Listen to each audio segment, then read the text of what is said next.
এ, মানে কদিন থেকে বড় উদ্বেগ বোধ করছি। তাই কিসের উদ্বেগ? মানে আপনি তো মুখে কিছুই বলেন না। মানে আপনার কোনো অসুবিধে টসুবিধে হচ্ছে কিনা? ও, তাই বলো। হ্যাঁ, মানে আপনার আহার আদি ঠিক মতো হচ্ছে কিনা?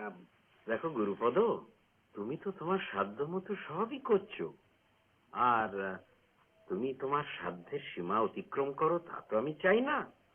আর আহার আদির কথা যদি বলো, আমি কি তোমার কাছ থেকে জলহস্তির রোজ খেতে চাইবো? তা আমি চাইবো না, কেননা আমি জানি ওটা তোমার সাধ্যের অতীত।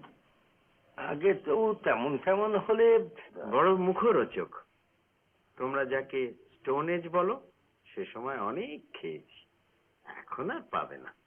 আগে আপনি যদি মানে সেরকম কিছু গণেশ, মানে স্থলহস্তি হলে একটু সুবিধে হতো।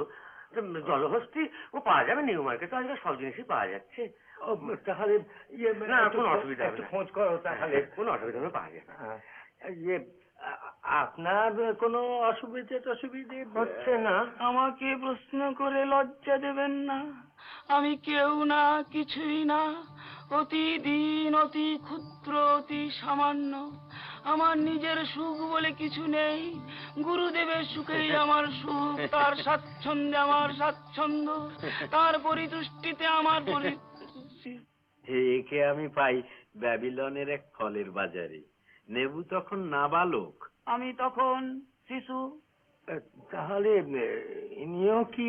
তরমুজের দোকানে দাঁড়িয়ে তরমুজ কিনছি, এমন সময় অনুভব করলাম সে যেন আমার আলখাল্লার খুঁত ধরে টানছি টানছি। তখনই এর চোখে দীপ্তি দেখেছিলাম, আর সেই থেকেই আমার কাছে রয়ে গিয়েছে। আশ্চর্য।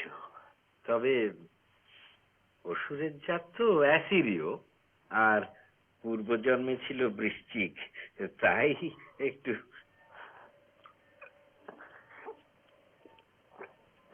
আচ্ছা, আমি তাহলে এখন কোনো অসুবিধে টসুবিধে বলবো বলবো নিশ্চয়ই বলবো। আচ্ছা,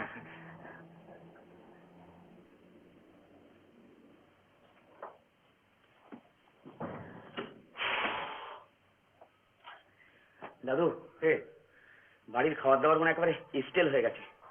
একদিন একটু ফার্স্ট ক্লাস মটন বিরিয়ানি খান। মাটন বিরিয়ানি নিয়ে কিছু করেছে, এদিকে দেব দর্শনের খেলা অস্থির হয়ে পড়ছি।